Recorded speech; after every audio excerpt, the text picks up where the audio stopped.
That's all these rubber plantations are lying largely idle and they're not making a profit. And Kerala could make, imagine if you could convert even a few acres to rambutan cultivation or other tropical fruits and you can make a big fortune. Why shouldn't you? Right, okay.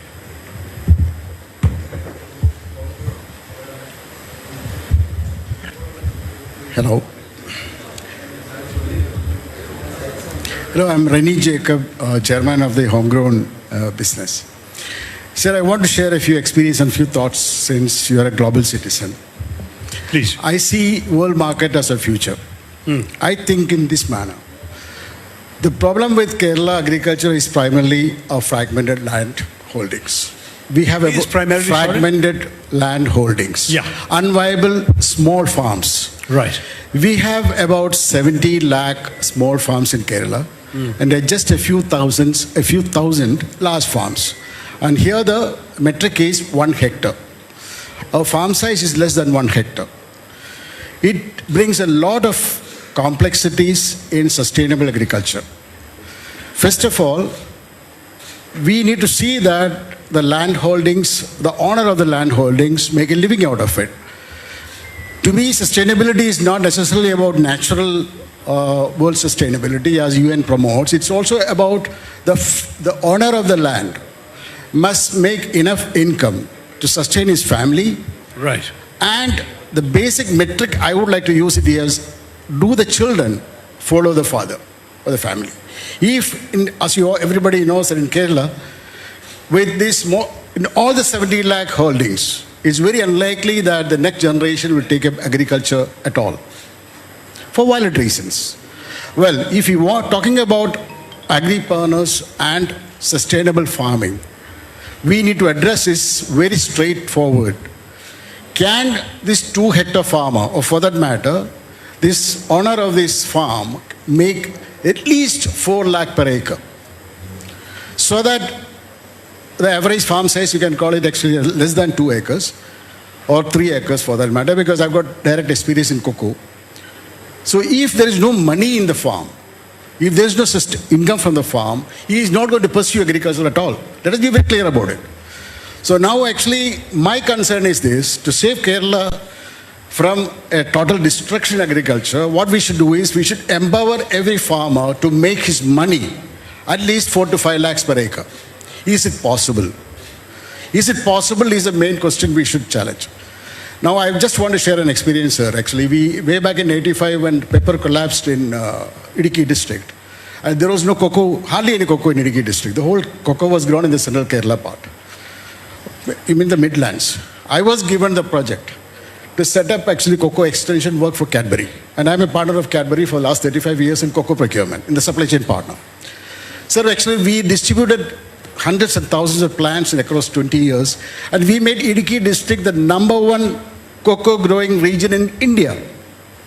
So much so that 45% of the India's cocoa production came from one single district in India.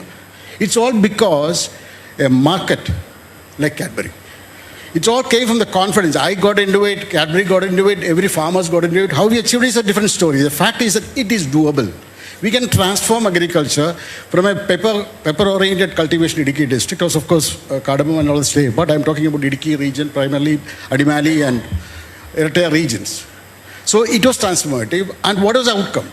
Most of the families became sustainable. They had dairy, pepper earlier, and now actually it's cocoa and dairy. And the girls went for education, and Idukki district is one of the districts where maximum number of nurses have been going all over the world. Because from that perspective, I would rather say our job is very straight and simple. Can we help our farmers, more than 70 lakh small farmers, make at least 4 lakhs per acre?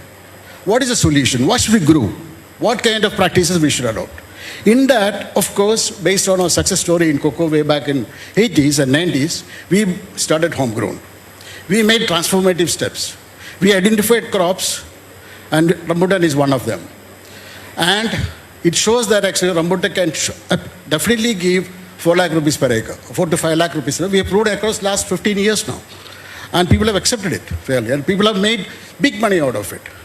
Now, coming to the point is not that. Similarly, Kerala is a very exclusive region in India where you can grow only ultra-tropical fruits.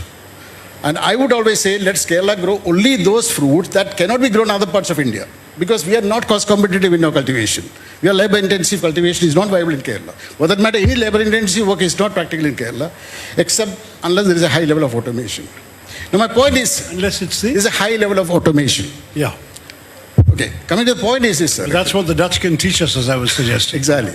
So what is the action now to help actually our 70 lakh farmers earn 4 lakh per acre? I've got a few ideas. One is actually we have been promoting fruit. I think I don't have to talk about it again. Then we have been promoting, village level identification of optimal production.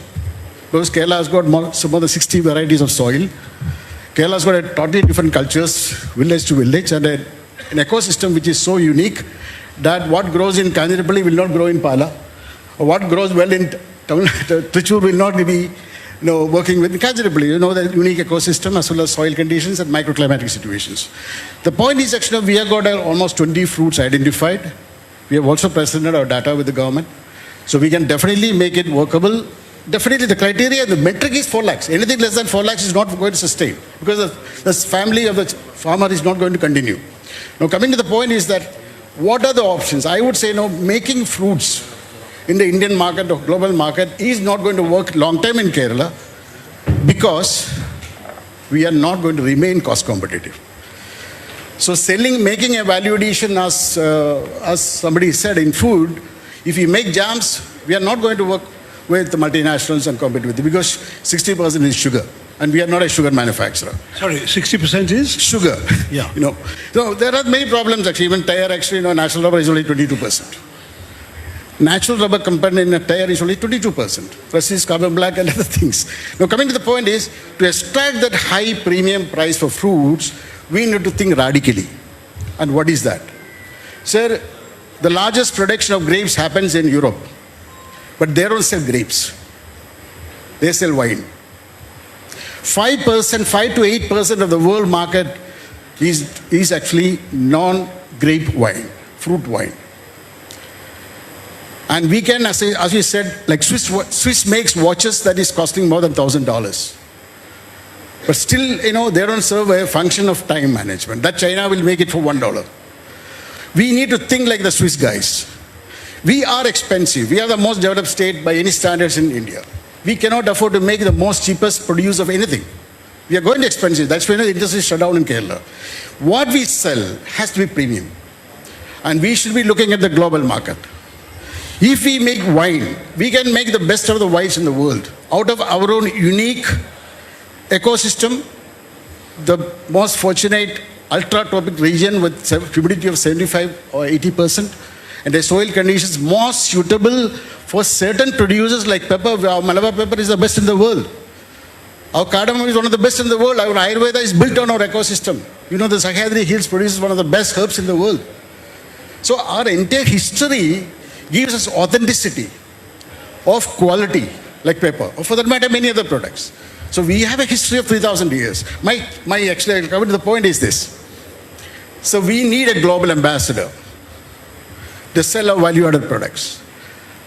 We can align ourselves with agriculture with services.